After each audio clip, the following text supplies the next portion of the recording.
तो देवताओं से सब वृतांत सुन के पहले तो ब्रह्मा जी बड़े रुष्ट हुए, क्रोध आया उनको। और फिर पितामह हैं, देवताओं की वो दुर्दशा देखकर दया भी आई, उनके हृदय में करुणा का उद्रेक भी हुआ।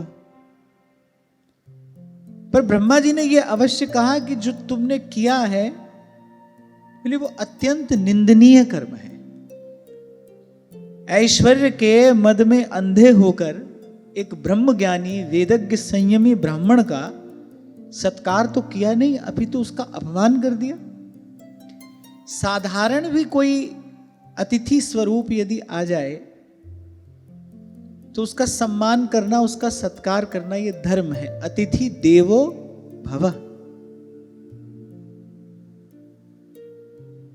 पुराने समय में तो घरों के बाहर लिखा रहता था अतिथि देवो भव, माने एक संदेश होता था गृह स्वामी की ओर से कि हमारे यहां पर अतिथि का देव स्वरूप सम्मान किया जाता है।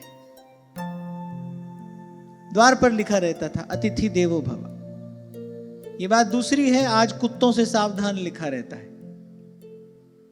गेट के बाहर बोर्ड लगा रहता है कुत्तों से सावधान, माने समझ कर आना। और मनुष्य को लगता है देखो हमारा विकास हो रहा है, ये हमारी उन्नति हो रही है। जहां घर के द्वार पर देवता स्थान पाते थे वहां घर के द्वार पर कुत्ते हैं, मनुष्य को लगता है हमारी उन्नति हो रही है।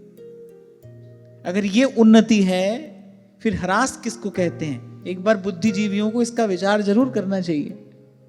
तो साधारण भी कोई अतिथि आ जाए तो अतिथि देवो भव, ये वैदिक सनातन पद्धति है, ये ऋषियों की परंपरा है, इसका सम्मान किया जाना चाहिए। और फिर ब्राह्मण हो, संत हो, फिर तो कहना ही क्या है। फिर तो आज के दिवस पे जाऊं बलिहारा तो करूं आरती चरण पखारूं और तन मन धन संतन पे वारूं, और उसमें भी गुरु हो फिर तो सर्वात्म के समर्पण पूर्वक गुरु का स्वागत होना चाहिए, उसका सत्कार होना चाहिए।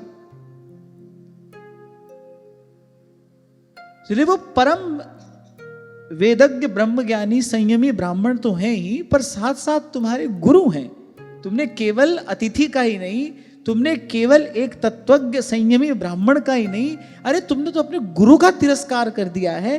तुम्हारे इस अपराध का शमन होगा किस प्रकार से? संत ही कहते हैं कि रे हरि रूठे गुरु ठौर है। ठाकुर जी रुष्ट हो जाएं तो जीव गुरु की शरण में चला जाए तो उसको अभय दान मिलता है। हरि रूठे गुरु ठौर है, अरे गुरु रूठे नहीं ठौर, गुरुस्त्राता गुरुस्त्राता गुरुस्त्राता न संशय। तुमने उसी गुरु का अपमान कर दिया ऐश्वर्य के मद में अंधे होकर।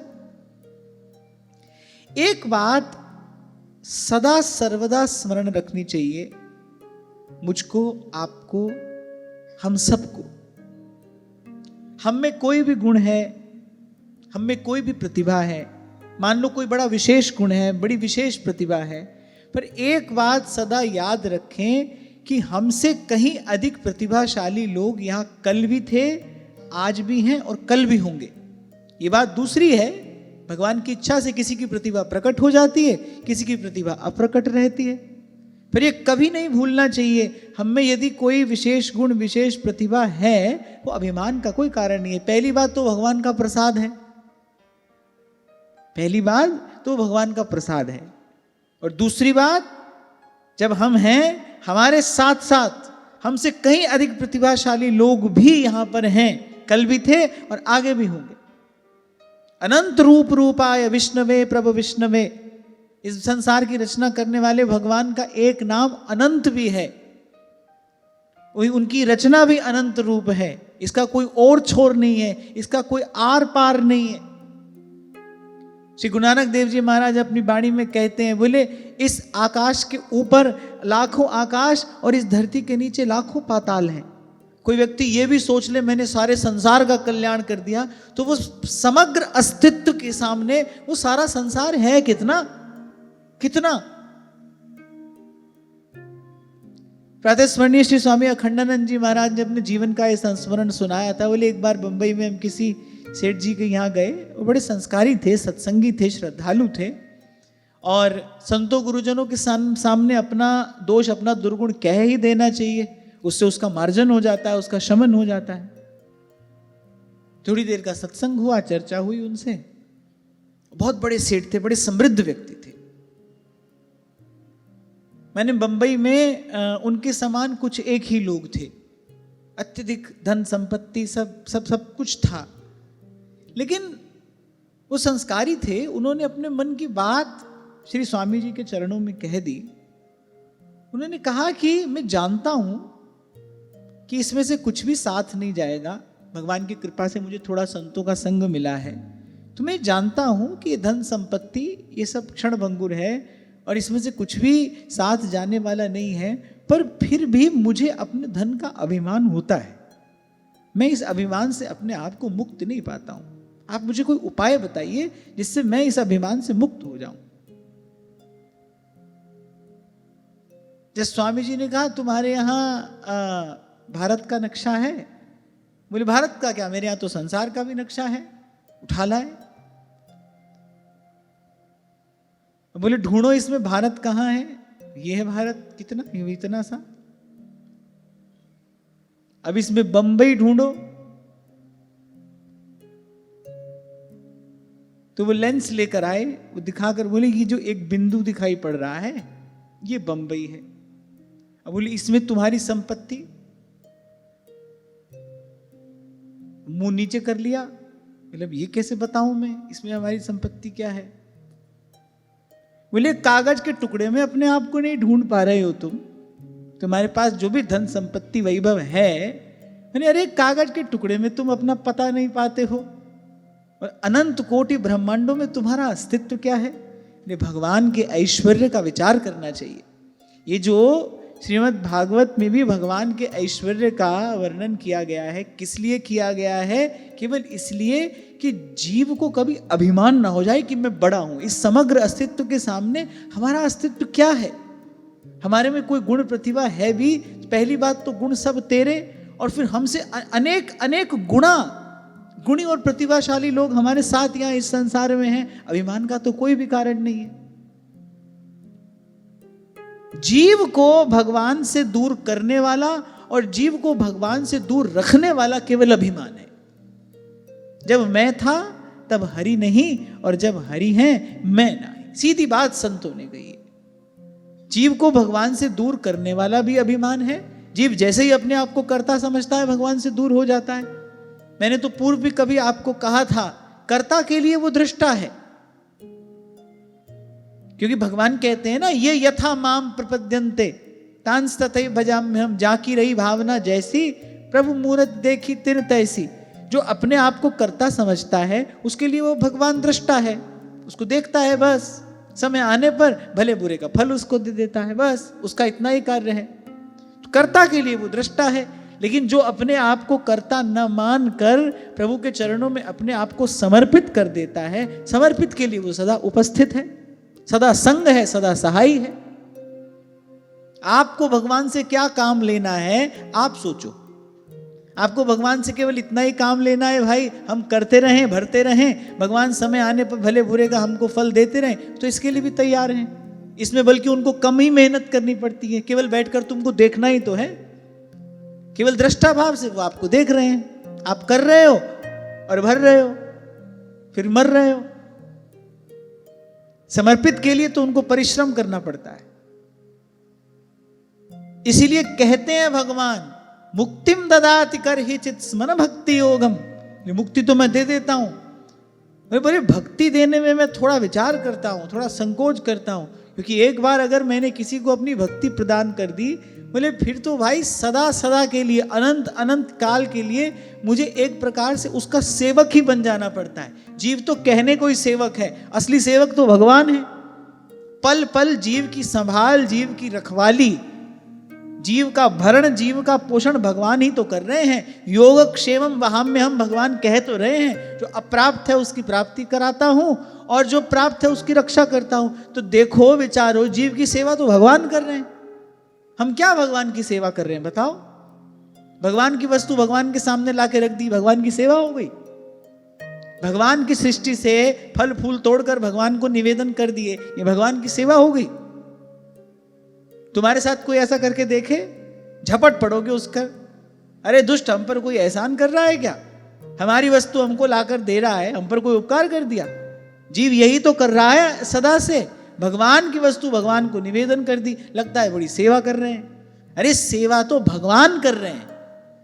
करऊं सदा तिनकी रखवारी, जीव का भरण पोषण करते हैं, जीव का रक्षण करते हैं, कुमार्ग पर जाने से उसको रोकते हैं, पल पल उसकी संभाल करते हैं, अपनी कृपा की बयार में बहाकर उसको संतों के चरणों में लेकर आते हैं, भजन के मार्ग पर उसको पहुंचाते हैं, फिर उसको चलाते हैं, गिर ना पड़े इसकी पल पल संभाल करते हैं। और फिर कहा योग क्षेमम वहाम्य हम, उसके पास जो नहीं है वो उसको प्रदान करते हैं, और जो है रक्षक बन के उसकी रक्षा करते हैं। तो एक बार आंख खोलकर देखो, बुद्धि से विचार करो, कौन किसकी सेवा कर रहा है?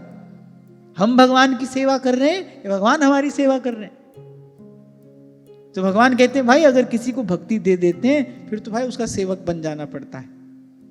अच्छा, और भगवान कोई कार्य आधे अधूरे रूप से तो करते नहीं, अब कर दिया तो फिर तो कर दिया, फिर तो सदा के लिए कर दिया। भगवान कह रहे जब हम सदा हैं तो हमारा दिया जाने वाला प्रसाद और हमारे द्वारा दिया जाने वाला वचन भी सदा रहना चाहिए। साधारण मनुष्य का वचन कब तक रहता है? मान लो आपने किसी को वचन दिया, आप बड़े सत्यवादी हो, सत्यनिष्ठ हो, अपनी बात के पक्के हो, आपने किसी को वचन दे दिया, लेकिन वो आपका वचन कब तक रहेगा?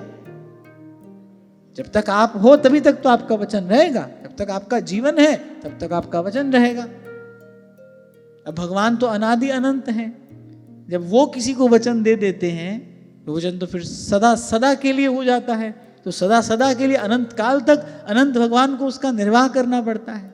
इसलिए स्पष्ट कहा भगवान ने, मुक्तिम ददाति करहिचित स्मन भक्ति योगम। मुक्ति तो मैं फिर भी दे देता हूं, फिर भी कहा मेरे चलो ये तो मैं फिर भी दे देता हूं, स्मन भक्ति योगम, लेकिन भक्ति नहीं देता, क्योंकि सेवक हो जाना पड़ता है भगवान को, भगवान की भगवत्ता छूट जाती है। अच्छा, भक्ति कौन है? भक्ति हमारी श्री जी हैं। अब श्री जी जहां आएंगी भगवान को अपनी भगवत्ता छोड़नी पड़ेगी। जैसे ही श्री जी का दर्शन होता है प्रभु अपनी प्रभुता छोड़ देते हैं। भक्त के हृदय में भक्ति का उद्गम होता है, यानी श्री जी की कृपा का स्पर्श हुआ है, श्री जी के स्वरूप का स्फुरण हुआ है। जहां श्री जी का दर्शन होगा ठाकुर जी अपनी ठकुराई छोड़ देंगे, भगवान अपनी भगवत्ता छोड़ देंगे, सेवक बन जाएंगे। इसीलिए तो अनादिकाल से लेकर अब तक भक्तों की सेवा कर रहे हैं। वहां क्या है? एक और तो ठाकुर जी अनन्य मधुकर हैं, अब एक और ठाकुर जी अनन्य हो और दूसरी और कभी इसके कभी उसके सेवक बन जाएं, तो बात समझ तो नहीं आती। अनन्य का तो अर्थ ही होता है जो एक के अतिरिक्त दूसरे को न जाने न माने, जिसके लिए दूसरे की कोई सत्ता ही ना हो। तो अगर दूर से देखो तो इन बातों में विरोधाभास मालूम पड़ता है ना। हर भक्त को ठाकुर जी कहते हैं लो मैं तुम्हारा मैं तुम्हारा मैं तुम्हारा, वहां श्री जी से कह रहे मैं तो केवल आपका हूं। झूठ बोल रहे हैं क्या? ये वस्तुतः जो शुद्धा भक्ति है वो श्री जी ही है। शुद्धा भक्ति जो है वो स्वयं श्री जी हैं। जिस भी हृदय में शुद्धा भक्ति का प्रादुर्भाव होता है माने वहां प्रिया जी का ही प्राकट्य हुआ है। श्री ठाकुर जी उन्हीं के ही चरणों में नत होते हैं, उन्हीं की ही सेवा करते हैं, उन्हीं पर स्वयं को न्योछावर करते हैं।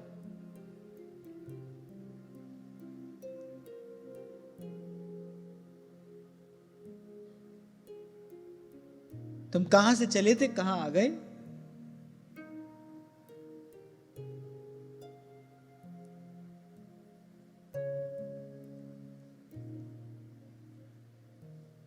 हाँ, तो सदा अपने मन में हम इस बात का स्मरण रखें, अभिमान का कोई भी कारण नहीं है। यदि हम में कुछ विशेष है भी तो प्रभु का दिया प्रसाद है, और ऐसा प्रसाद भगवान ने अनंत अनंत जीवों को कृपा करके प्रदान किया है। कह मैं ये रहा था, अभिमानी से भगवान दूर रहते हैं। जब तक मैं हूं, जब तक कर्तापन है तब तक वो नहीं है। जैसे ही कर्तापन नष्ट होता है बस उसी क्षण भगवान ले लेते हैं डोर अपने हाथ में। और सब संतों ने, शब्द सबके अलग अलग हैं, कहने का समय भी सब संतों का अलग अलग रहा है, पर सब संतों ने अंत में विश्राम इसी शरणागति के, प्रपत्ति के, इसी समर्पण के ही भाव में पाया है। जो करावे सोई करना, जो करावे सोई करना, नानक दास तेरी सरना,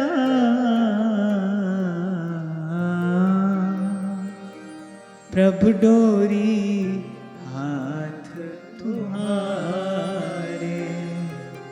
प्रभु डोरी हाथ तुम्हारे, प्रभु डोरी हाथ तुम्हारे।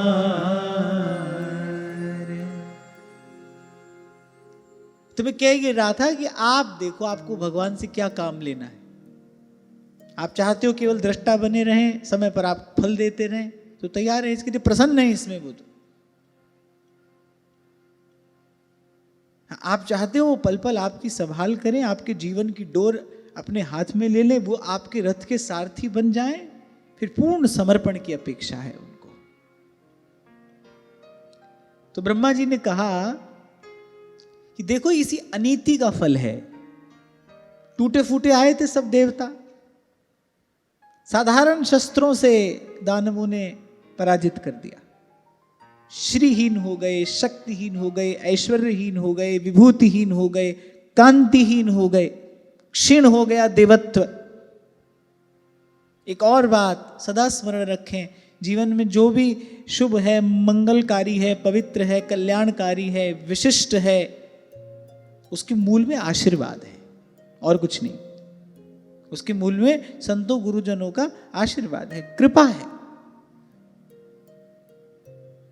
तो ब्रह्मा जी ने कहा देखो ये जो किया उसी का परिणाम है कि तुमसे दुर्बल निर्बल होते हुए भी तुम्हारे शत्रु ने तुमको कितनी सहजता से परास्त कर दिया। और बोले यही कार्य एक बार उन्होंने भी किया था, दैत्यों ने भी एक बार दैत्य गुरु शुक्राचार्य का तिरस्कार कर दिया था और अत्यंत निर्बल हो गए थे। बोले तुमने देखकर भी नहीं सीखा। एक और बड़ा दोष है, जब व्यक्ति विषय भोग में रत हो जाता है ना, तो वो आसपास घटने वाली घटनाओं से, क्योंकि बुद्धि जड़ हो जाती है ना, उसमें सीखने की क्षमता नहीं रहती, तो वो आसपास घटने वाली घटनाओं से कुछ भी सीख नहीं पाता। अब हम सोचें हम तो ऐसे नहीं है, नहीं सभी ऐसे ही हैं, सभी ऐसे ही हैं। हर रोज अपने आसपास किसी को मरता देख रहे हैं, हमको लगता है कि नहीं अभी हमको तो बहुत देर है, अभी तो 10, 20, 50 साल और हैं हमारे पास। हर व्यक्ति को भीतर से यही लगता है, अरे मेरे पास अभी बहुत समय है। ये बड़े आश्चर्य की बात है, प्रत्येक व्यक्ति को लगता है कि नहीं अभी तो हमारे पास बहुत समय है। जबकि संत कहते हैं भजन करना हो तो 2 बातों को याद रख, जो चाहे कल्याण। नारायण स्वामी कहते हैं अगर भजन करना है ना, फिर तो इस भाव का अभ्यास करना चाहिए कि 2 बातन को याद रख, जो चाहे कल्याण, नारायण एक मृत्यु को और दूजे श्री भगवान। हमको दोनों ही बातें याद नहीं है। कैसे कल्याण हो भाई, और कैसे कहें हम कल्याण कामी हैं, कैसे कहें हम साधक हैं, को दोनों ही बात याद नहीं है। ईमानदारी से आज जाकर सोचना, आंख बंद करके देखो, लगता है मरने वाले? नहीं, अभी तो बहुत समय है, अभी कहां मर जाएंगे।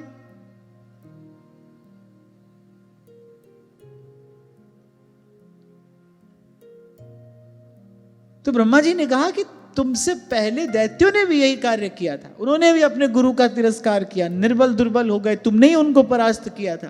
बोले देखकर भी नहीं सीखे। ब्रह्मा जी ने कहा कैसे सीखते, अत्यंत विषय सेवन के कारण तुम्हारी बुद्धि जड़ हो गई है। और यहां जो जो कहा जा रहा है वो केवल यही नहीं कहा जा रहा है। शास्त्र में जो भी कहा जाता है उसके 3 अर्थ होते हैं। उसका एक आदि भौतिक अर्थ होता है, जो घटना घट गई वो कही जा रही है। उसका एक आदि दैविक अर्थ होता है, उसका एक आध्यात्मिक अर्थ होता है। प्रत्येक श्लोक के 3 अर्थ हैं। इसका एक आध्यात्मिक अर्थ है, एक आदिदैविक अर्थ है। ये बात हमको भी कही जा रही है। विषय सेवन के कारण बुद्धि इतनी जड़ हो जाती है, दूसरे की क्षति होते देख रहे हैं, दूसरे को मरता देख रहे हैं, पहले हमको लगता है कि नहीं हमारे साथ ऐसा होगा ही नहीं। ये कितना बड़ा प्रमाद है। इसी को कहते हैं बुद्धि का जड़ हो जाना। कल यही बात तो मैं आपसे कह रहा था कि अपने आसपास कितनों को व्यक्ति माया जाल में उलझते देखता है, देखते देखते आप भी उसी में जाकर उलझता है, देखता है, देख रहा है। अच्छा, कभी कभी तो यहां तक की स्थिति हो जाती है, इसको वैसे स्थिति नहीं दुर्दशा कहना चाहिए, दूसरे को समझाता है ऐसा मत करना, आप वही कार्य करता है। स्वामी जी शरणानंद जी महाराज जी बात कहा करते थे, बोले जो ज्ञान केवल दूसरों को देने के लिए हो ना, उसको आसुरी ज्ञान कहते हैं। अभी अगले स्कंद में आप देखेंगे, जब हिरण्याक्ष मरा तो हिरण्यकश्यपु ने कितना सुंदर प्रवचन किया है, पूछो मत। हिरण्यकश्यपु के प्रवचन को सुनकर लगता है कि देखो कितना बड़ा ये वेद शास्त्र का ज्ञाता है, लेकिन उसका सारा ज्ञान केवल दूसरे को देने के लिए है। इसीलिए इस ज्ञान को आसुरी ज्ञान कहा जाता है। तो कभी कभी तो ऐसी दुर्दशा भी देखने में आती है, व्यक्ति दूसरे को समझा रहा है, स्वयं वही कार्य कर रहा है। तो ब्रह्मा जी ने कहा तुमने भी यही किया।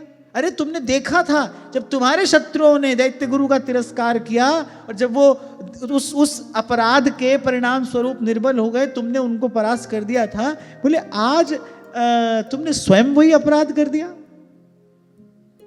और ब्रह्मा जी ने कहा अब एक बात कान खोलकर सुन लो, हम तुमको बता रहे हैं, तुमको तो इस बात की खबर नहीं है, तुम तो वहां अप्सराओं के गान और नृत्य में मत पड़े हो, सुरापान करके सुबह से लेकर शाम तक पड़े रहते हो, तुमको तो कोई होश है नहीं। अब जब ये लुट पिट कर मेरे पास में आए हो, तब एक बात तुम्हारे हित के लिए तुमको बता रहा हूं, दैत्य गुरु शुक्राचार्य की ऐसी भक्ति दैत्यों ने कर दी है और दैत्य गुरु उन पर इतने प्रसन्न हो गए हैं, स्वर्ग तो क्या, मुझे तो डर है किसी दिन आकर मेरा ब्रह्मलोक ही न छीन लें।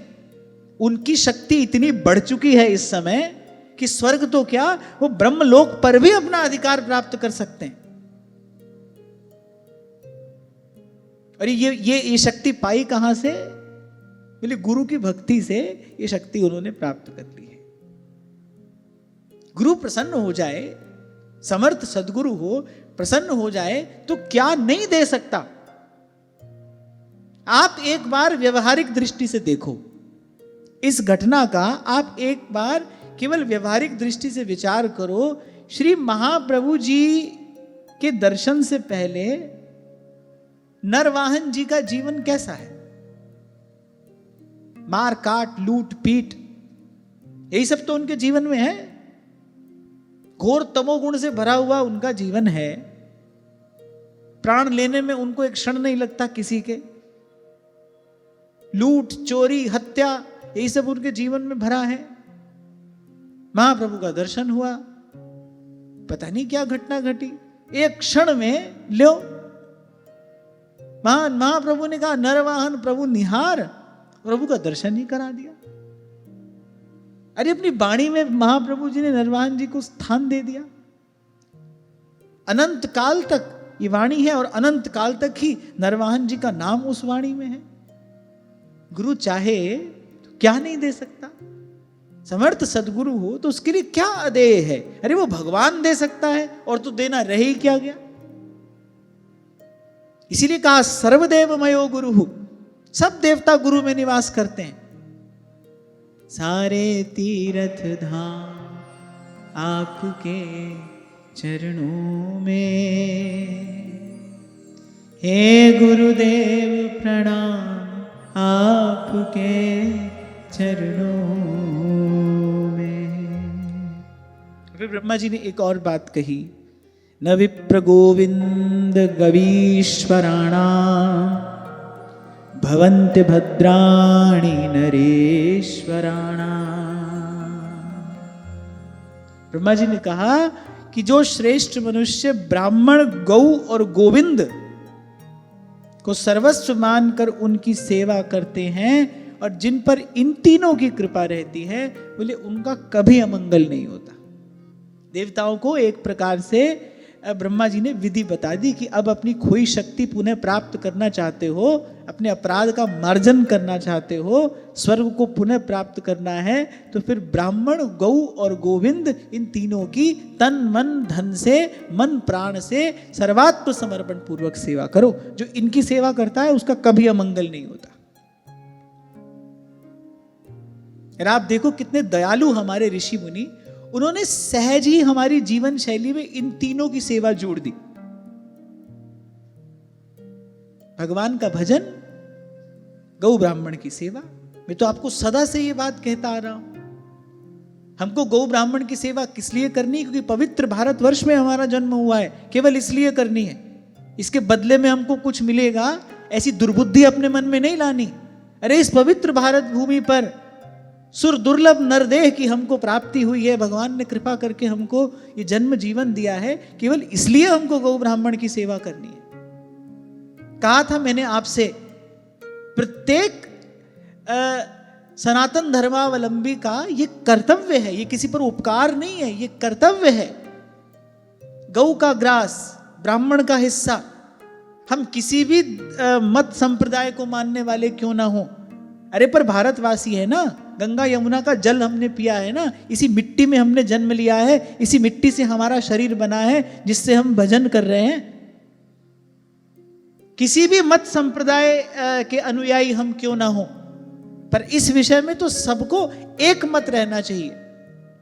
गौ ब्राह्मण की सेवा सबके जीवन में होनी चाहिए, नियम से नित्य प्रति गौ का ग्रास निकाला ही जाना चाहिए। आपको मैंने कहा था कि आज चलो ऐसी व्यवस्था हो गई, आज सामाजिक ढांचा ऐसा हो गया कि प्रत्येक व्यक्ति अपने घर में गौ का पालन नहीं कर सकता। अरे आपके नगर में जो गौशाला है, कर्तव्य बुद्धि से वहां जाओ, और रोज नहीं जा सकते तो रोज गौ का ग्रास निकालो, और महीने की महीना जाकर वहां गौ ग्रास के निमित्त अपना हिस्सा आप वहां पर देकर आओ। कितने दुख की बात है कि भारतवर्ष में गौ की सेवा के लिए संतों को द्वार द्वार भटकना पड़ रहा है, संतों को दिन रात परिश्रम करना पड़ रहा है। अरे तो हमारा कर्तव्य है, हमको करना ही चाहिए। ये भी कोई बात है कि कोई हमको सिखाने के लिए आए? माता पिता के चरण छूने हैं, ये बात अगर बालक को सिखानी पड़े तो बालक नितांत संस्कार ही नहीं तो कहा जाएगा। इतनी बात भी अगर बच्चे को सिखानी पड़े कि माँ बाप को नित्य प्रणाम करना चाहिए, जबकि आज ऐसी दुर्दशा देखने में आ रही है, आज ऐसी स्थिति हो गई। हमारे घरों में पहले सुबह होते ही राम राम का शब्द सुनाई पड़ता था, जयराम जी की कहते थे। अड़ोसी पड़ोसी ग्रामवासी कोई भी मिल जाए, मिलते ही सबसे पहली बात यही तो कहते थे, जयराम जी की, राम राम जी, जयराम जी की। राम के नाम से मंगलमय आरंभ होता था। आज देखो घरों में सुबह उठते ही हाय मम्मी, हाय पापा। हमारे यहां जब कोई मर जाता था ना, तब हाय हाय की जाती थी। आप देख लो, पढ़ लो, घर में कोई पधार गया तब छाती पीटते पीटते हाय हाय करते थे। यानी कितना बुरा शब्द है ये, कितनी बुरी स्थिति में इसका उच्चारण किया जाता था। आज देखो दिन की शुरुआत होती है, हाय मम्मी, हाय पापा, और मम्मी पापा भी बड़े खुश हैं, हाय बेटा।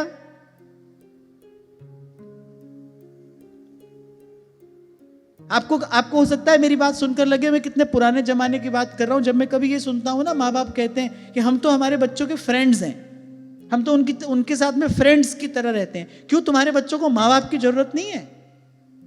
फ्रेंड्स तो बाहर उनको मिल ही रहे हैं और मिल ही जाएंगे। पर भूलिए मत, बच्चों को माँ बाप की भी आवश्यकता है। माँ बाप के प्रति जो गौरव, गरिमा, आदर होना चाहिए ना, उसी से जीवन का निर्माण होता है। इसीलिए हमारे यहाँ सदा से कहा गया, मातृदेवो भव, पितृदेवो भव, आचार्य देवो भव, राष्ट्र देवो भव।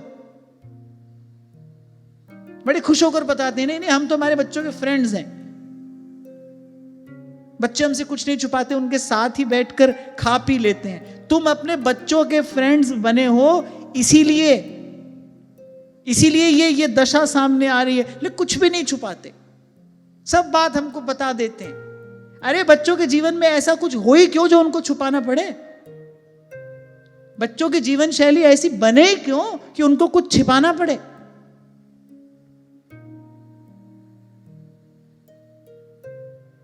तो ये बात ब्रह्मा जी ने केवल देवताओं से नहीं कही, आपसे हमसे भी कही जा रही है। गौ, ब्राह्मण और गोविंद, इन तीनों का भजन, तीनों की सेवा, इनका आश्रय जिसके जीवन में होगा उसका कभी अमंगल नहीं हो सकता। और मैं प्रणाम करता हूं हमारी ऋषि परंपरा को, जिन्होंने कृपा पूर्वक सहज ही ये तीनों बातें हमारे जीवन में हमको प्रसाद स्वरूप दे दी थी।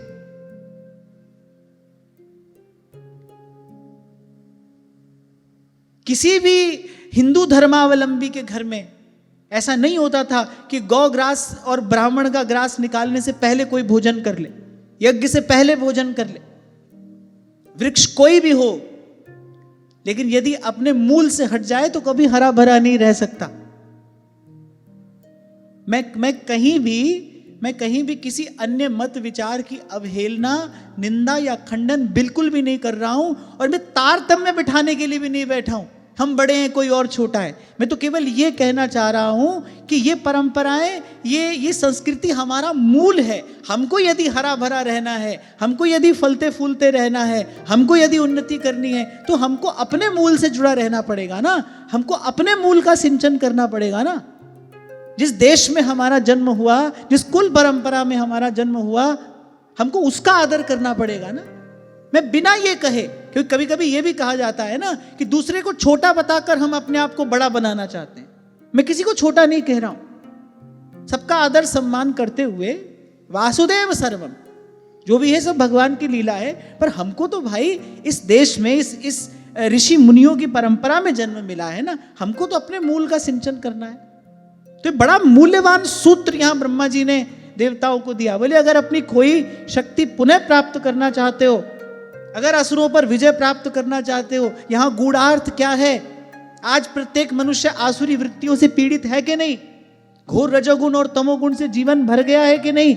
सत्वगुण परास्त प्राय हो गया है कि नहीं? देवत्व क्षीण हो गया है कि नहीं? यदि हम भी अपनी आसुरी वृत्तियों को पराजित करना चाहते हैं, तो ब्रह्मा जी कह रहे हैं कि गौ, गोविंद और ब्राह्मण की सेवा से इन आसुरी वृत्तियों को परास्त किया जा सकता है। सत्वगुण प्रधान जीवन प्राप्त किया जा सकता है। सत्वगुण प्रधान जीवन अर्थात भगवत भजन करने योग्य जीवन प्राप्त किया जा सकता है। अब फिर कहते हुए आगे बढ़ूंगा कि गौ का ग्रास ये आपका मेरा कर्तव्य है। नियम बनाइए, नियम से 10 रुपए निकालिए।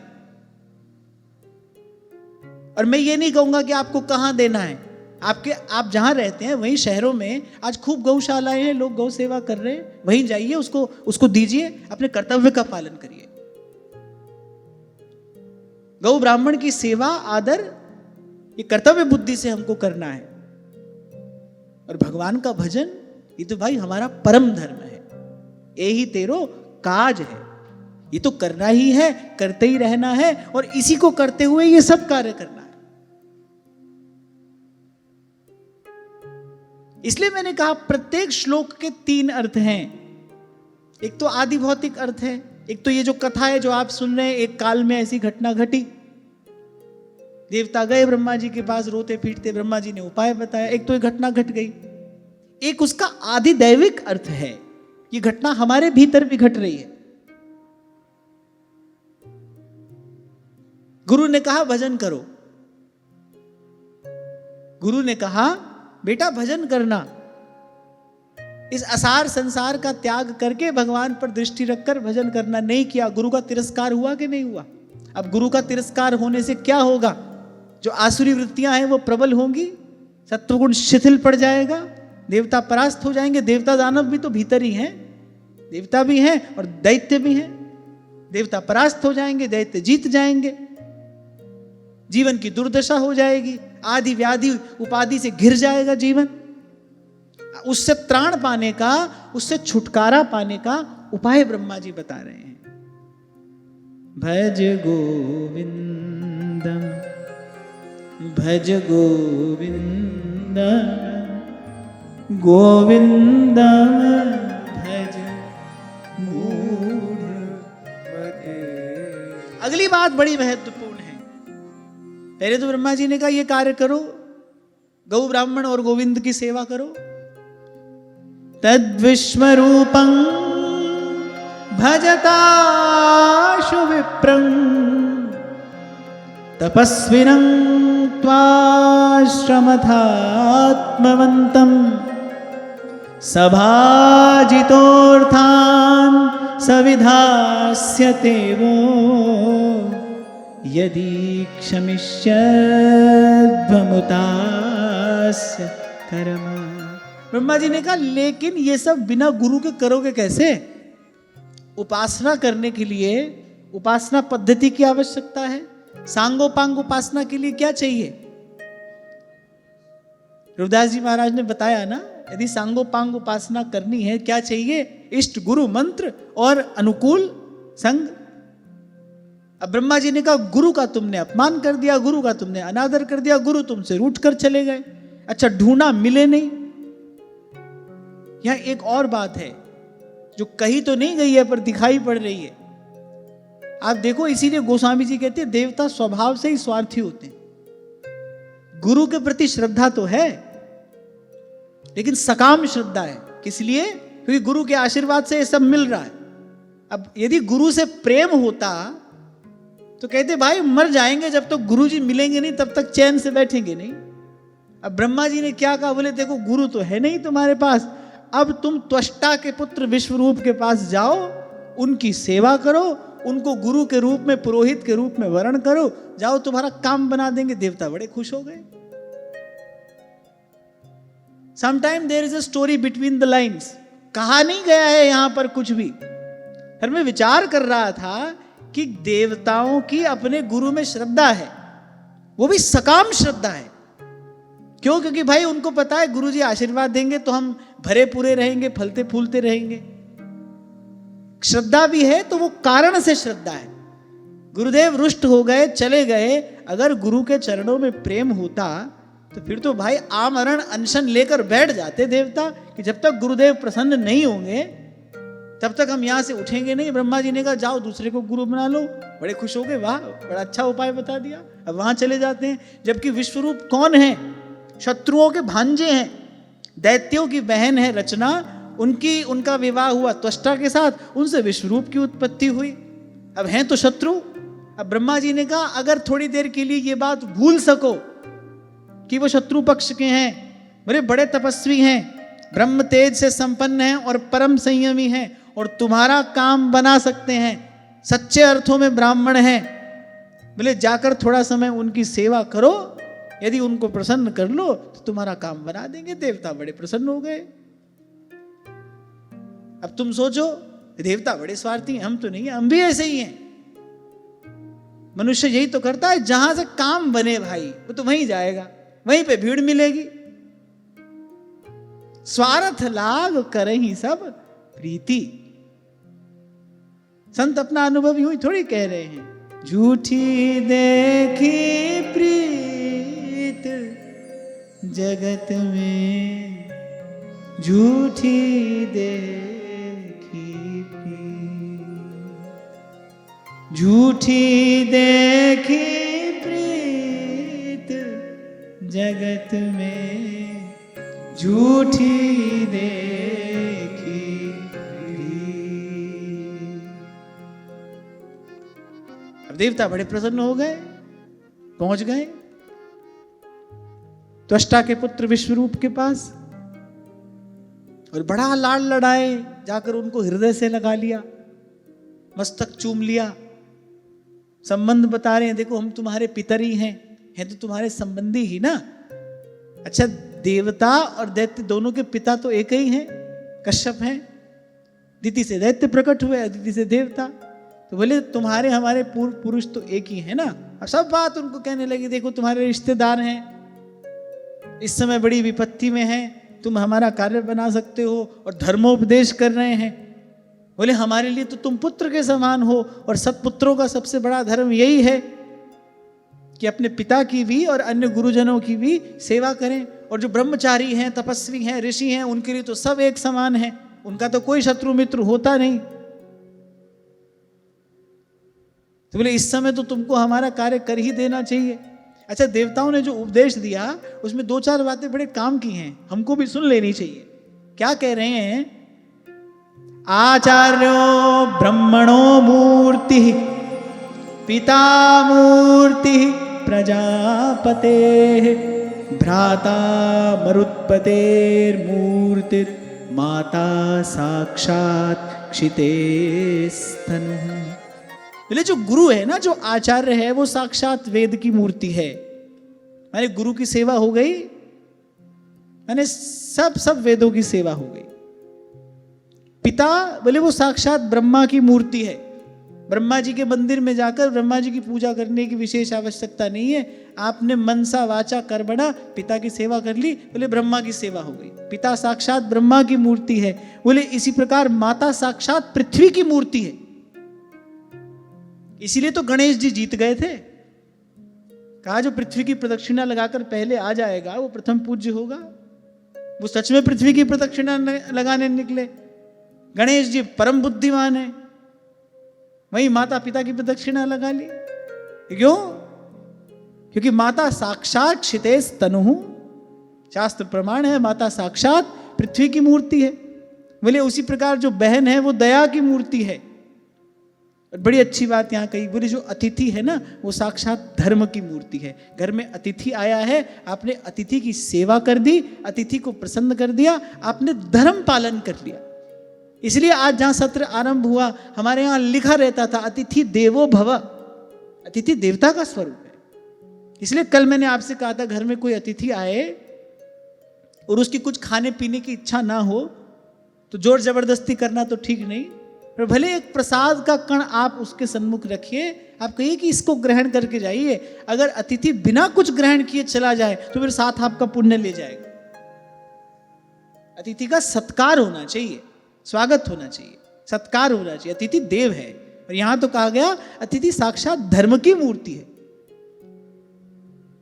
और फिर देवताओं ने कहा कि सर्वभूतानि चात्मनः, और ये जगत के सब प्राणी बोले सब आत्मस्वरूप ही तो हैं। माने देवताओं ने ऐसा सुंदर उपदेश विश्वरूप को दिया। अपनी बात मनवाने में तो देवता बड़े कुशल हैं। ऐसा सुंदर उपदेश विश्वरूप को दिया, आपके हमारे शब्दों में कहें तो विश्वरूप बिल्कुल कन्विंस्ड हो गए उनकी बात से। अब देखो विपक्षी हैं, विपक्ष के हैं, मना लिया उनको।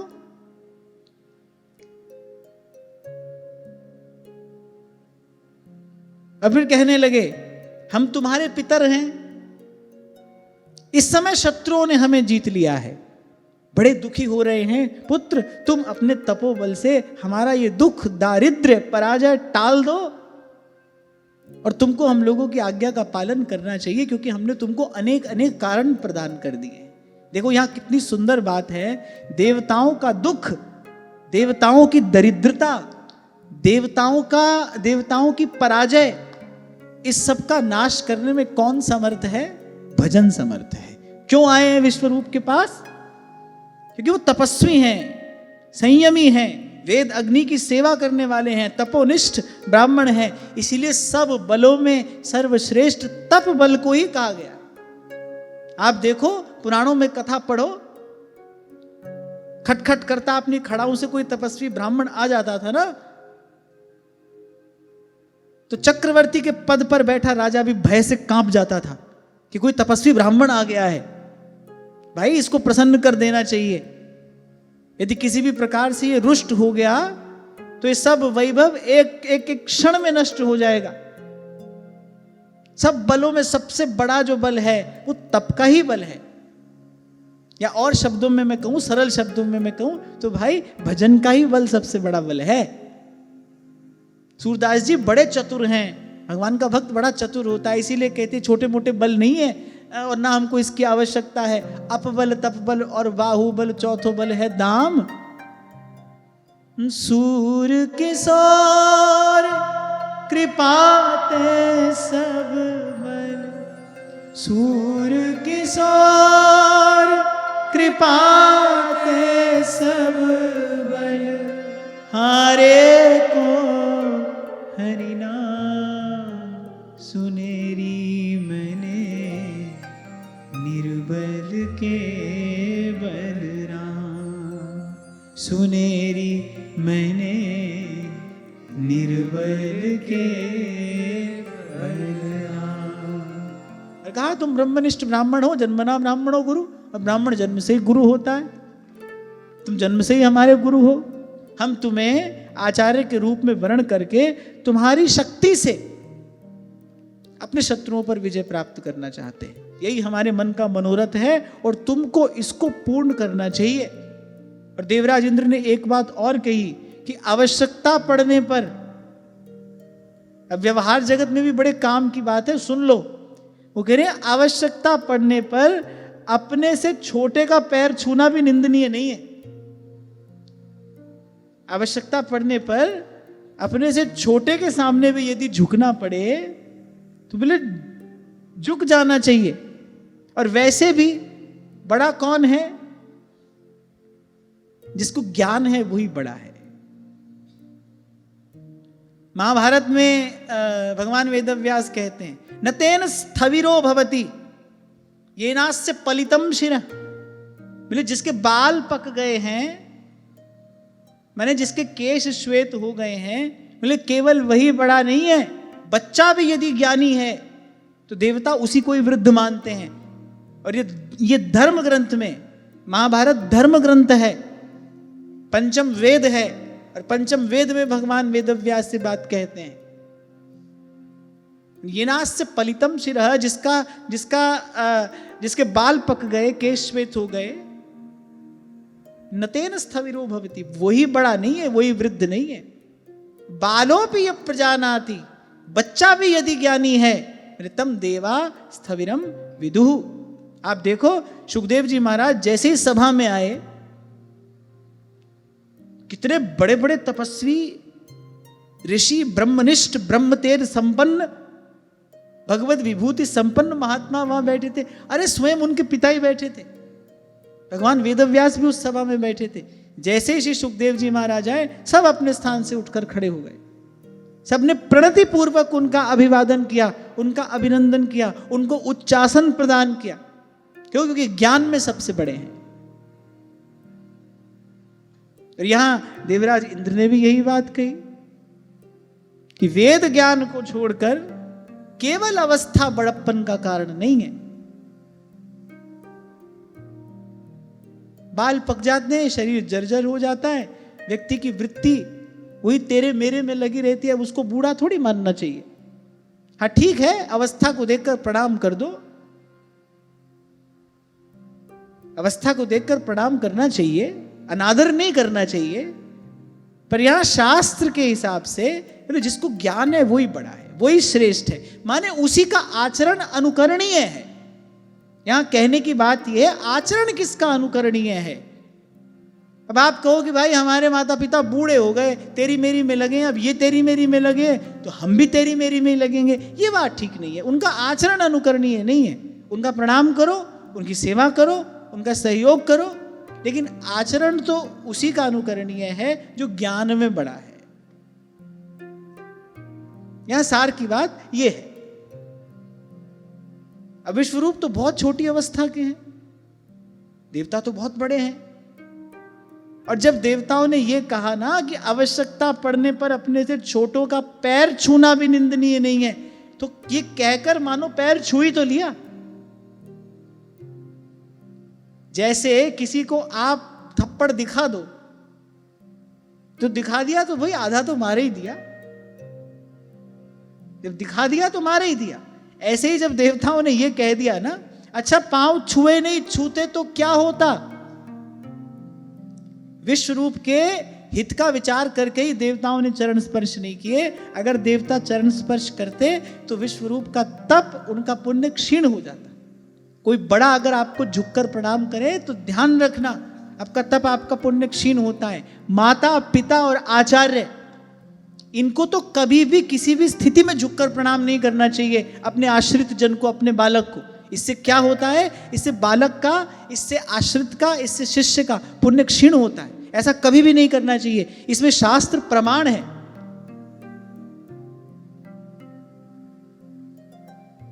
माता भी यदि बालक को आदर देने लगे, आदर पूर्वक संबोधन देने लगे,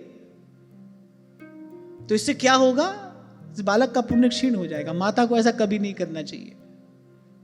किसी स्थिति में पिता ऐसा कर सकता है, पर माता तो कदापि नहीं कर सकती, गुरु तो कदापि कर ही नहीं सकता। गुरु को तो नहीं ही करना चाहिए, गुरु को तो सदा आशीर्वाद देना ही चाहिए। गुरु भीतर से बहुत प्रसन्न हो जाए, शिष्य का कोई गुण देखकर आनंद से भर जाए, तो भी उस स्थिति में मान लो मन में इच्छा हो और कोई सच्चा साधक होगा, तो उसके मन में तो इच्छा होगी कि भाई ये तो प्रणम्य गुण है, इसको प्रणाम कर ही लेना चाहिए। आप हमारे महाप्रभु को देखिए, एक क्षण नहीं लगाया उन्होंने विठल दास जी को कहने में, तेरी पहचान ते मोकू श्यामा जो बड़ो सुख देते, कह दिया। तो कभी कभी शिष्य में किसी ऐसे गुण का प्रकाश हो जाता है, गुरु को लगता है कि भाई ये गुण तो प्रणम्य है, इसको प्रणाम करना चाहिए, पर ऐसी स्थिति में भी गुरु को प्रणाम करना नहीं चाहिए, उसको हृदय से उसको आशीर्वाद ही देना चाहिए। माता को किसी भी स्थिति में बालक को आशीर्वाद ही देना चाहिए। कुछ समय पहले ऐसा हुआ, एक दो बार मां मुझे आप कहकर बुलाने लगी। मैंने कहा भाई ये तो हमारी बहुत बड़ी हानि हो गई, ऐसा तो कदापि नहीं होना चाहिए। मैंने कहा आपसे ये शब्द मैं कभी स्वीकार नहीं करूंगा, आपको ऐसा कभी नहीं करना, भूल कर भी नहीं करना। तो यहां जब देवताओं ने कहा कि आवश्यकता पड़ने पर अपने से छोटे का पैर छूना भी निंदनीय नहीं है, तो माने कहकर एक प्रकार से उन्होंने विश्वरूप के पांव छू ही लिए, उनके चरणों में पड़ी गए। प्रत्यक्ष में पढ़ते तो उनका तप क्षीण होता, पुण्य क्षीण होता। उनके हित का विचार करके देवताओं ने ऐसा नहीं किया, पर परोक्ष रूप से उनका चरण स्पर्श कर ही लिया, माने उनके चरणों की शरण में आकर पड़ गए, भाई अब तो तुम्हारा ही सहारा है, अब किसी भी प्रकार से हमारा कार्य सिद्ध करो। और वैसे भी ब्रह्मा जी ने हमको तुम्हारे पास में भेजा है, हमको ब्रह्मा जी ने तुम्हारे पास में भेजा है। उनके संदेश का विचार करके, उनके संकेत का विचार करके आपको अब हमारे आचार्य पद पर प्रतिष्ठित हो जाना चाहिए। अब विश्वरूप कहने लगे, बोले भाई ये जो पौरोहित्य कर्म है, ये जो पुरोहिती का काम है, ये तो ब्रह्म तेज क्षीण करने वाला है। क्यों? क्योंकि यजमान का पाप अपने सिर लेना पड़ता है। ये जो पुरोहिती है वो ये प्रशंसनीय कार्य नहीं है, इसको शास्त्र में निंदनीय वृत्ति बताया गया है, हेय वृत्ति बताया गया है। गुरु वशिष्ठ जी बिल्कुल भी तैयार नहीं थे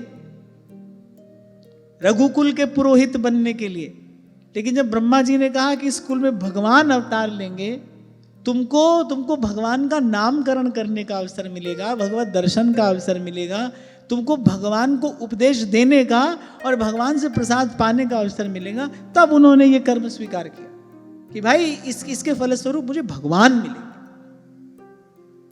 तो विश्वरूप ने कहा कि वैसे तो पुरोहिती का जो काम है वह ब्रह्म तेज को क्षीण करने वाला है। देखो, आप किसी से कुछ भी लो, आपको बदले में देना पड़ेगा, ये अटल सत्य है, ध्रुव सत्य है, इसको गांठ बांध लो, इससे कोई मुक्त नहीं है। किसी वस्तु के बदले में आपको कोई और वस्तु भले देनी पड़े, कुछ देने को ना हो तो फिर क्या देना पड़ेगा? तो फिर पुण्य देना पड़ेगा, पर देना अवश्य पड़ेगा।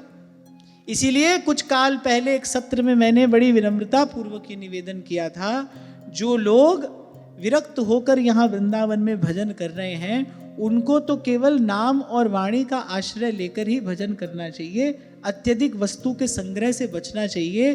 क्योंकि यदि वस्तु का संग्रह करेंगे, किसी और की अपेक्षा होगी, तो उसके बदले में आप उनको कुछ और नहीं दोगे, तो आपको अपना भजन देना पड़ेगा। उन्नति तुम्हारी कैसे होगी?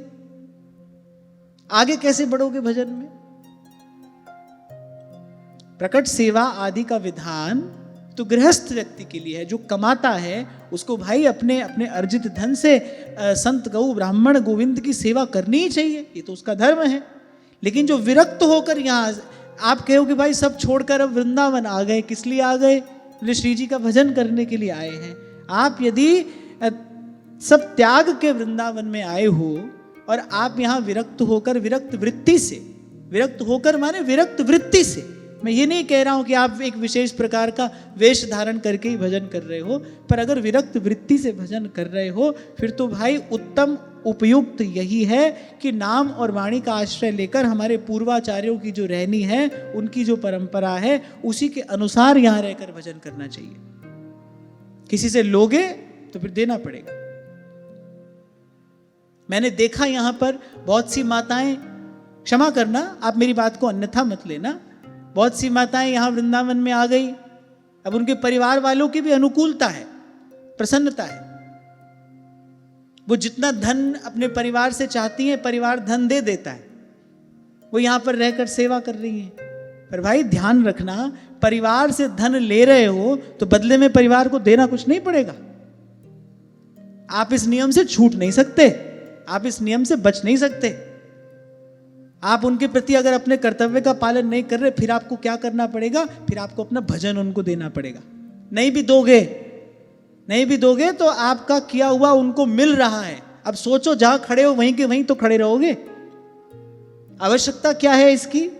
जब हमारे आचार्यों ने हमको मार्ग दे दिया कि भाई घरग्रस्त में रहते हो तो इस प्रकार सेवा करो, और यदि सब छोड़कर वृंदावन धाम का आश्रय लेकर भजन कर रहे हो तो फिर नाम वाणी जहां श्याम श्यामा तहां, नाम वाणी निकट श्याम श्यामा प्रगट। फिर अपनी नाम सेवा जी विराजमान करो और खूब पद गाओ, अपनी आवश्यकता को कम करो और जितना प्राप्त हो उसमें निर्वाह करते हुए पूर्ण रूपेण नाम वाणी का आश्रय लेकर भजन करो। पर ध्यान रखना, जब तक इस संसार में वो लेने देने से बच नहीं सकते। कोई भी हो, कोई भी है, यदि ले रहा है तो उसको देना पड़ेगा। भजन में उन्नति नहीं होगी। कान खोलकर सुन लेना ये बात। आप सोचो कि भाई ले रहे हैं तो क्या बुरा करें, पति का हमारे प्रति कोई कर्तव्य नहीं है? पति का आपके प्रति कर्तव्य है, पत्नी का पति के प्रति कोई कर्तव्य नहीं है। फिर पत्नी का भी पति के प्रति कर्तव्य है। यहां तो कोई भी बात एक पक्षीय नहीं है ना, यहां कुछ भी एक पक्षीय नहीं है, तो सब उभय पक्षीय है। दिन के साथ रात है, निंदा के साथ स्तुति, मान के साथ अपमान, श्वेत के साथ श्याम, ऐसी संसार बना है। आपके प्रति अगर किसी का कर्तव्य है, उसके प्रति भी फिर आपका कर्तव्य है, फिर आप उसका भी पालन करो। उससे कैसे बच रहे हो फिर आप? उससे कैसे छूट रहे हो फिर आप? इसीलिए गीता में भगवान ने कहा, तस्मात् शास्त्रम प्रमाणम ते कार्य कार्य व्यवस्थितो। बड़ी तीव्र गति से यह विकृति आई है, और मैं बहुत मनोयोग पूर्वक विचार करके यह बात कह रहा हूं। बड़ी तीव्र गति से यह विकृति आ रही है। कहने को तो लाखों लोगों की भीड़ भजन कर रही है, हो कितना रहा है ये बात तो प्रभु ही जानते हैं। भजन हो कितना रहा है ये बात तो प्रभु जानते हैं। अब कहने को तो भाई लाखों की भीड़ यहां साधु बने घूम रहे हैं।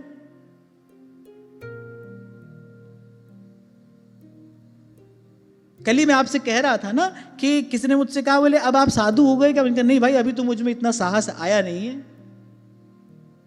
साधु हो जाने से बड़ा क्या होता है? कुछ भी नहीं होता है। तो सबसे बड़ी उपलब्धि है, उससे परे तो और कुछ भी नहीं है। जब भगवान कह रहे मोते अधिक संत करी लेखा, अभी तो वैसी निरपेक्षता, अभी तो वैसी निष्प्रियता मैं अपने जीवन में देखता नहीं हूं। वो तो बहुत बहुत बड़ी नहीं, वो तो सबसे बड़ी बात है। और हम आंख बंद कर लें तो अंधेरा थोड़ी हो जाएगा। हमारे आंख बंद कर लेने से तो अंधेरा नहीं हो जाएगा ना। सत्य तो जैसा है वैसा था और वैसा रहेगा। और जिसको सत्य का आराधन करना है, जिसको सत्य के मार्ग पर चलना है, उसको सत्य को यथावत स्वीकार करना पड़ेगा। मैं कैसे कह दूं कि मुझे किसी से कोई लेना देना नहीं है? भाई आप सब लोग मिलकर सेवा करते हो, तभी तो ये सत्संग का कार्य चल रहा है। श्री जी आपको प्रेरणा करती हैं, आप सब मिलकर सेवा सहयोग करते हो, तो ये सब व्यवस्था यहाँ होती है। हम कैसे कह दें हमको आपसे कुछ लेना देना नहीं है? हम किसी से ले दे नहीं रहे, तभी तो ये सब चल रहा है ना। तो ये बड़े पते की बात है। पुरोहिती क्यों निंदनीय कर्म कहा? क्योंकि उसके बदले में अपना तेज, अपना भजन, अपनी तपस्या देनी पड़ती है यजमान को, और यही नियम संसार में है।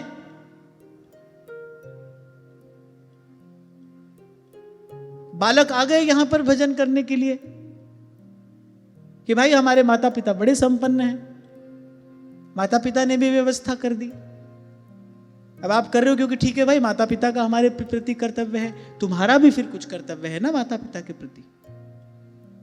अब कोई अगला प्रश्न मुझसे ये कर सकता है, आप ही तो कहते हो भगवान का भजन परम धर्म है, यदि कोई बालक यहाँ पर आकर भजन कर रहा है तो क्या वो अपने माता पिता के प्रति अपने कर्तव्य का पालन नहीं कर रहा है? अवश्य कर रहा है, यदि वो वस्तुतः भजन कर रहा है तो। मैं केवल इतना कह रहा हूं कि भजन भजन कहा ना जाए, फिर भजन होना चाहिए। फिर हमारे पूर्वाचार्यों ने जो रहनी हमको रहने के लिए दी है, जो उनका कहना है, जैसा उनका रहना है, उस कहनी रहनी के हिसाब से फिर भजन होना चाहिए। भजन कर रहे हो फिर तो आपने अपना क्या, फिर तो यहां शास्त्र में ही लिखा है, फिर तो अपनी कितनी पीढ़ियों का आपने उद्धार कर दिया अगर भजन ही कर रहे हो तो। पर यहां पर सावधान रहने की आवश्यकता है, भूल ना हो। आप ये नहीं सोच सकते भाई ठीक है हम तो अब स्वतंत्र हो गए, हमको किसी से क्या लेना देना है, महीने की हर तारीख को हमारे बैंक में पैसा आ जाता है, खूब मौज उड़ाएंगे, यहाँ जो मन आएगा वो करेंगे, जो मन आएगा वो खाएंगे, जैसी हमारी इच्छा होगी वैसी रहेंगे। धन की व्यवस्था हो गई। इसका मतलब मूल में बात तो यही है ना कि जिसके पास धन है वो वृंदावन में आकर भजन करे, जिसके पास नहीं है वो बेचारा कहां जाए। इन सब बातों का विचार करने की आपको हमको आवश्यकता है और समय समय पर इसका विचार करते रहना चाहिए। किस लिए? ताकि हम सावधान रहें। किस लिए आए हैं यहां पर? और यदि कह रहे हैं कि सब छोड़कर यहां पर आए हैं तो फिर सब छोड़कर यहां पर आकर जो करने की आज्ञा दी गई है वही करना चाहिए। बस के वृंदा विपिन में इतनो बड़ो सयान, युगल चरण के भजन बिन निमिष न दीजे जान। महाराज जी बड़ा सुंदर उदाहरण मीरा जी के प्रसंग में मिलता है। अब वो चाहती नहीं थी कि उनका विवाह हो, पर भगवत इच्छा थी, उनका विवाह हुआ। लेकिन जब महाराज कुमार भोजराज रुग्ण हुए, जब युद्ध में उनको बाण लगा और वो घाव भरने में नहीं आ रहा था, बड़े काल तक उनको ज्वर रहा, वो पीड़ा में रहे, बाईसा ने तन मन प्राण से उनकी सेवा की। एक क्षण के लिए भी वो उनका संग उनका साथ छोड़ती नहीं थी, तन मन प्राण से उनकी सेवा की। क्यों? क्योंकि इन्होंने भजन में मेरा सहयोग किया है, ये भजन में मेरे सहयोगी हुए हैं। इस नाते इनकी सेवा करना, इस समय इनके शरीर को मेरी सेवा की आवश्यकता है, इस नाते इनकी सेवा करना ये मेरा धर्म है, ये मेरा कर्तव्य है। तन मन प्राण से बाईसा ने उनकी सेवा की और केवल शरीर की ही सेवा नहीं की, अपने इष्ट अपने गिरधर गोपाल से प्रार्थना किया करती थी कि इन्होंने भजन में मेरा सहयोग किया है, इन्होंने मेरी भजन यात्रा सुगम की है, मुझसे पहले हे नाथ यही आपकी कृपा के पात्र है, मुझे बाद में स्वीकार करना, पहले आप इनको अपने चरणों में स्थान देना, इन पर अपनी कृपा दृष्टि करना, इनके अनुकूल होना। आप हर ओर से अपने कर्तव्य का पालन किया महाराज कुमार भोजराज के प्रति।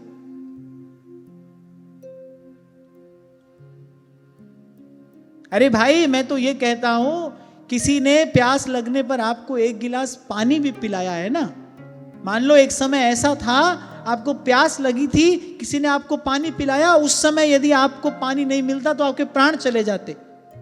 उस समय यदि उसने आपको पानी पिलाया है ना, उसके बाद आप उसको समुंदर भी दे दो, आप उस एक गिलास जल का ऋण नहीं उतार सकते। आपने भले उसको कुछ भी दे दिया, पर उसने समय पर आपकी प्राण रक्षा की है, उसका ऋण चुकाया नहीं जा सकता। और मुझे तो ऐसा लगता है भाई, इस विषमता से भरे संसार से मुक्त होने का यही उपाय है। इसी पवित्र भाव को अपने मन में धारण करके श्री स्वामी शरणानंद जी महाराज बार बार यही बात कहा करते थे, भाई इस संसार से मुक्त होने का उपाय केवल इस संसार की सेवा है। मुक्त होना चाहते हो इस संसार से, और मैं मरने के बाद की मुक्ति की बात नहीं कर रहा हूं, मैं जीवन मुक्ति की बात कर रहा हूं। एकांत किस अवस्था को कहते हैं? एकांत उस अवस्था को कहते हैं जब आपका चित्त गुण दोष के कारण विकृत नहीं होता, गुण दोष से प्रभावित नहीं होता, उसी स्थिति का नाम एकांत है। अकेले पड़े रहने को एकांत नहीं कहते। जब आपका मन, जब आपका चित्त गुण दोष से प्रभावित नहीं होता, बाहर उमड़ने घुमड़ने वाली विकृतियों से दूषित नहीं होता, उसी चेतना के उसी स्तर का नाम एकांत है। मैं जीवन मुक्ति की बात कर रहा हूं। तो यदि जीवन मुक्त होना है, संसार में रहते हुए, मोक्ष किसको कहते हैं? मोह के क्षय हो जाने को ही मोक्ष कहा है महापुरुषों ने। तो जीते जी मुक्त होना है तो भाई यही पवित्र भाव अपने मन में रखकर सेवा करते चलिए। और सबसे लिया है हमने कुछ ना कुछ। माता का ऋण है, पिता का ऋण है, आपके स्कूल में जिन्होंने आपको पढ़ाया लिखाया, आपको पढ़ना लिखना सिखाया, जिसके कारण हम वेद शास्त्र पढ़ पा रहे हैं, उनका ऋण है। अरे मेरे जीवन की तो यात्रा ही यहीं से आरंभ हुई थी। शायद ये प्रसंग कभी मैंने आपको सुनाया था। यही श्री वृंदावन की परिक्रमा करते करते दोपहर का समय था, और जब शरीर बड़ा थक गया तो वैसे घने वृक्ष की छाया में बैठा, और मुझे ऐसे लगा कि जैसे मरते हुए किसी व्यक्ति को किसी ने जीवन दान दे दिया हो। वो एक क्षण के लिए ऐसी अनुभूति हुई। गर्मी के दिन थे, हम परिक्रमा लगा रहे थे, चलते चलते बहुत थक गए। ये सघन वृक्ष की छाया में मैं बैठा और मुझे इतना सुख मिला। और उसी समय धाम की ही कृपा से, क्योंकि ये संतों की भूमि है, धाम की ही कृपा से मन में एक विचार आया, देखो किसी के लगाए पेड़ का सुख आज मुझे मिल रहा है, तो भाई मुझे भी तो किसी के लिए पेड़ लगाना चाहिए। यही क्रम है। किसी ने हमारे लिए व्यवस्था की है, हमको भी किसी के लिए व्यवस्था करनी चाहिए। तो मैं यही कहकर आगे बढ़ूं, मैं फिर प्रसंग में प्रवेश करूं। ध्यान रखना, लिया है तो फिर देना पड़ेगा। प्रयास यही करो कि कम से कम लेना पड़े। इसीलिए बार बार कहता हूं, सात्विक जीवन उसी को कहते हैं। आपकी आवश्यकता कम हो, और उस आवश्यकता कम में भी आप उससे कम लेकर बांटकर अपना निर्वाह कर ले। यही सात्विक जीवन है, यही पवित्र जीवन है, और यही भगवत भजन को धारण करने योग्य आधार है। पर भजन भजन सब कोई कहे, पर कठिन तासु की रीत। तभी श्री नागरीदास जी महाराज कहते, खरो ही कठिन है भजन ढिंग ढरवो।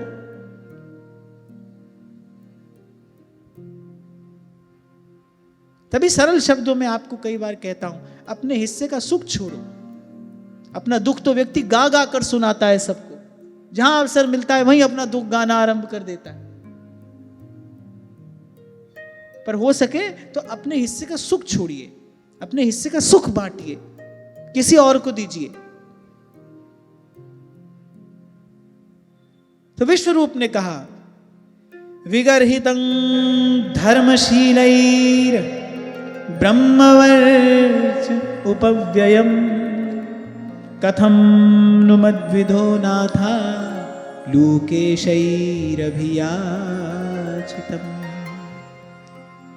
बोले जो काम आप मुझे करने को कह रहे हैं वो काम तो बहुत अच्छा नहीं है।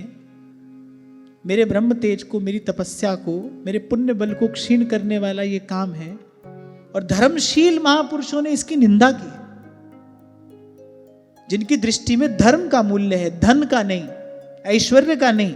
अब किसी राजा का पुरोहित कोई बन जाए तो उसको धन भी खूब मिलेगा, रहने के लिए बढ़िया महल भी मिलेगा, राजा बड़ी बड़ी जागीर भी लिख कर दे दिया करते थे, सब कुछ मिल जाएगा, पर धर्म चला जाएगा। तो जिनकी दृष्टि में धर्म का मूल्य है, जो धर्मशील महापुरुष हैं, उन्होंने इसकी निंदा की है। पर आप लोकेश्वर होकर, इंद्र कौन है? लोकेश्वर हैं। बोले आप लोकेश्वर होकर इस प्रकार विनम्र होकर मुझसे प्रार्थना कर रहे हैं। आप अतिथि भी हैं, आप अभ्यागत भी हैं, आप देवता भी हैं, आप पितामह की आज्ञा भी पाकर आए हैं। इन सब बातों का यदि मैं विचार करूं तो मैं आपको ना भी नहीं कह सकता। पहली बात तो आप लोकेश्वर हैं, फिर अतिथि बनकर आए हैं, फिर इतने बड़े होकर भी आप, मैं अवस्था में आपसे बहुत छोटा हूं, आप मुझसे बड़ी विनम्रता पूर्वक प्रार्थना कर रहे हैं। पितामह ने आपको भेजा है, तो मैं आपको कोरा जवाब कैसे दे सकता हूं भाई? माने मैं सीधे सीधे आपको ना कैसे कह सकता हूं, आपकी आज्ञा का पालन करना बोले इस समय तो मुझे यही उचित प्रतीत हो रहा है, माने ये कार्य मैं करूंगा। यद्यपि उन्होंने कहा कि देवगण हम तो अकिंचन हैं, तपोनिष्ठ ब्राह्मण का जीवन कैसा होता था, बोले खेती कट जाने पर जब खेत से अनाज उठा लिया जाता है, बोले उसी से गिरे हुए कुछ दाने चुन लिए जाते हैं, बोले उसी से हम अपना देव कार्य पितृ कार्य सब संपन्न कर लेते हैं। बोले हमारी जीविका तो इसी प्रकार चल रही है। और एक और बात, यहां वही बात पुनः आ रही है, अगर यहां वहां से लेते रहोगे तो भजन का और तप का बल बढ़ेगा कैसे? जिसको अपने तप का बल अर्जित करना है, जिसको अपना भजन बढ़ाना है, उसको तो भाई ऐसे रहना पड़ेगा। नहीं तो नहीं कहते ध्रुवदास जी कि दूजे तीजे जो जुरे साक पत्र कछु आए, कर ताही में संतोष कर रहे अधिक सुख पाए। कभी किसी तपस्वी ब्राह्मण का दर्शन करिए, ऐसा लगेगा जैसे वैराग्य मूर्तिवंत होकर खड़ा है, पसलियां गिन लो आप उसकी। मैंने दर्शन किया है ऐसे ऐसे एक महात्मा का काशी में, आप पसलियां गिन लो उनकी, और समग्र वेद शास्त्र उनके कंठ में, और मस्तक पर ऐसा अद्भुत ब्रह्म तेज कि देवता भी सन्मुख आए तो उनको प्रणाम कर दे, और गात ऐसा बिल्कुल सूखा, तप का बल ऐसा सूर्य के समान तेजस्वी, ऐसे गंगा किनारे उनका पवित्र दर्शन हुआ। आज श्रीमद् भागवत जी कृपा से उनका फिर से स्मरण हो गया यहां पर। माने सामने खड़े हो तो आप उनके शरीर की पसलियां गिन लीजिए ऐसे, मांस के नाम पर कुछ भी नहीं, इसी वृत्ति से भजन करने वाले गंगा किनारे रहकर, और समग्र वेद शास्त्र कंठस्थ, मस्तक पर देदीप्यमान ब्रह्म तेज। और मैंने कहा ऐसे तेजस्वी कि देवता भी सामने आए तो एक बार तो झुककर प्रणाम कर दें। और यहां विश्वरूप कह रहे हैं कि हम तो इसी प्रकार अपनी जीविका का निर्वाह कर लेते हैं, हमको किसी से लेना देना नहीं। इसको शिलोंच वृत्ति कहते हैं। अनेक अनेक प्रकार की वृत्तियों में यह शिलोंच वृत्ति है। जो दाने गिर गए, फसल कट गई, किसान ने जो दाने उठा लिए, फिर उसमें से जो बचे हुए कुछ दाने रह गए, फिर उसी से हम अपना यज्ञ आदि कर्म भी कर लेते हैं, देव कार्य पितृ कार्य भी कर लेते हैं, उसी से अपना निर्वाह कर लेते हैं। ये और हम इसमें बड़े संतुष्ट हैं, भजन का आनंद ले रहे हैं, अपनी तपस्या में प्रमुदित रहते हैं। ये निंदनीय वृत्ति मैं करूं क्यों, ऐसा निंदनीय काम मैं करूं क्यों? यहां इतना और कह दिया, बोले ये सब काम वही करते जिनकी बुद्धि बिगड़ जाती है। बोले देव कृपा से हमारी बुद्धि तो शुद्ध है, पवित्र है, हमको ये सब काम करने की आवश्यकता नहीं है। ये चाहिए वो चाहिए, ऐसा भाव मन में आए, समझ लो बुद्धि बिगड़ गई है। यहां ये बात कही जा रही है। हर बात के साथ कुछ बात है ना, जो अंबुज के पात में पात, पात में पात, और त्यों संतन की बात में बात, बात में बात। यहां ये बात कही जा रही है, ये भी चाहिए वो भी चाहिए, थोड़ा ये चाहिए थोड़ा वो, ऐसा मिल जाए वैसा मिल जाए। अगर ऐसा भाव मन में आए, समझ लो बुद्धि बिगड़ गई। यहां कह रहे हैं कि जिनकी बुद्धि बिगड़ गई है ना, उन्हीं के मन में ये सब आता है। हम तो संतुष्ट हैं, हम तो खूब आनंद में हैं, भगवान की बड़ी कृपा है, तृप्त हैं। और जो काम आप मुझसे कराना चाहते हो वो बड़ा निंदनीय कार्य है। अच्छा देखो, देवता क्या कराना चाहते हैं? आदर से ले जाएंगे, ऊंचे आसन पर बैठाएंगे, चरण धोएंगे, चरणामृत अपने मस्तक पर धारण करेंगे, जो भी आज्ञा विश्वरूप देंगे, जो आज्ञा कहकर देवता उसका पालन करेंगे। फिर भी विश्वरूप कह रहे हैं ये बड़ा निंदनीय कार्य है। क्यों? क्योंकि इसके बदले अपना भजन देना पड़ रहा है, इसके बदले अपना तप देना पड़ रहा है। आप कभी महापुरुषों का जीवन देखो, विचारो। श्री डोंगरे जी महाराज, श्री स्वामी रामसुखदास जी महाराज, श्री स्वामी रामसुखदास जी महाराज ने तो कभी अपना चित्र तक नहीं खींचने दिया किसी को, उनका कोई चित्र उपलब्ध नहीं है। श्री डोंगरे जी महाराज कभी किसी को अपना चरण स्पर्श नहीं करने देते थे। आपकी कोई पूजा कर रहा है, तो आपके मन में गुदगुदी हो रही है, आप उसका बहुत मजा ना लो, वो बहुत कुछ लिए जा रहा है आपसे। इसीलिए कल आपसे मैं कह रहा था, गुरु तो भाई केवल भगवान ही है, वो ही समर्थ है। बड़ा प्रिय है मुझे ये प्रसंग।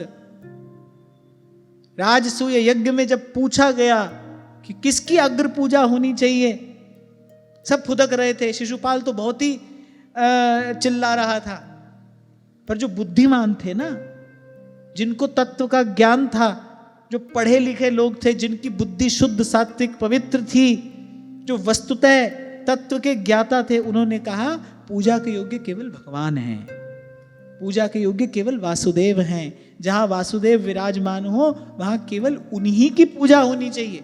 अग्र पूजा का अधिकारी कौन है, यह प्रश्न था। जहां श्री कृष्ण विराजमान है वहां उनके अतिरिक्त किसी की पूजा नहीं होनी चाहिए। फिर मैं सोचता हूं कृष्ण कहां विराजमान नहीं है, वो स्वयं ही कह रहे हैं, बोले भाई हमको देखो मत देखो, हम हैं तो सही। हाँ, जो देख लेता है, भगवान ने कहा वो महात्मा दुर्लभ है। वासुदेव सर्वमिति समहात्मा सुदुर्लभ,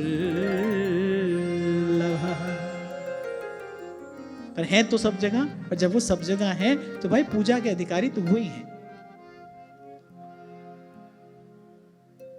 वही तो एक ऐसे हैं, उनसे जितना ले लो उनके यहां कोई कमी नहीं पड़ती। बाकी सबको देने में क्यों भय लगता है, भाई देंगे तो घट जाएगा। किसी के पास कितना ही तपोबल क्यों ना हो, पर कुछ देगा तो घटेगा ना, क्योंकि सीमित है। भगवान अनंत है, लेते जाओ, उनका कुछ नहीं घटता है। वो अनंत काल से दे ही रहे हैं, वैसे के वैसे, जो के त्यों। इसीलिए भगवान है अनंत रूप रूपाय विष्णवे प्रभ विष्णवे।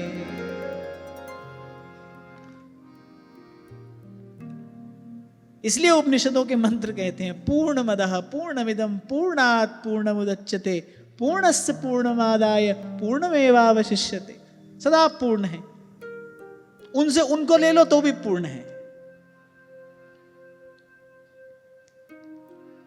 दोनों बातें विश्वरूप ने कह दी। बोले काम भी अच्छा नहीं है। अब आप लोग आए हो, बड़ी प्रार्थना कर रहे हो, बड़ी विनम्रता पूर्वक प्रार्थना कर रहे हो, अतिथि बनकर आए हो, तो बड़े धर्म संकट में मैं पड़ गया हूं कि ऐसी स्थिति में मुझे क्या करना चाहिए। अब ऐसी स्थिति में धर्म का ही पालन करना चाहिए। आप अतिथि बनकर आए हो, अतिथि देव है, देव का सत्कार धर्म है, इसलिए आप जो मनोरथ अपने मन में लेकर आए हो उसको मैं पूर्ण करूंगा।